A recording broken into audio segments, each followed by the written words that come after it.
අපි මේ රොටියට අද සැවක් දෙමු. කැමති જાති බටර් එකක් අරන් මෙහෙම ගා ගන්න ඉස්ස.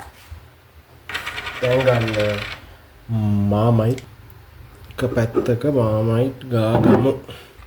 දැන් ඔයාලා හිතන්නේ මේ කනවා කියලාද? නෑ. දැම්මම කන්නේ නෑ. ඊට පස්සේ ගන්න සම්බෝල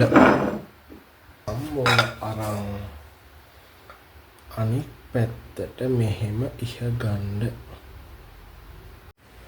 දැන් පේනව නේද? එක පැත්තක සම්බොලුයි බටරුයි ගාලා තියෙන, අනිත් පැත්තේ සම්බොලුයි මාමයිටුයි ගාලා තියෙන.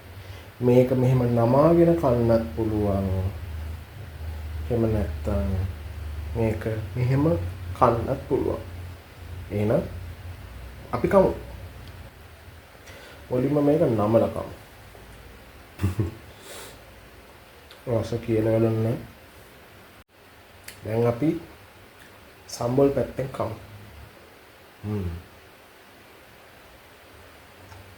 මරු දැන් අපි කන්නේ මාමයිට් පැත්තෙන්.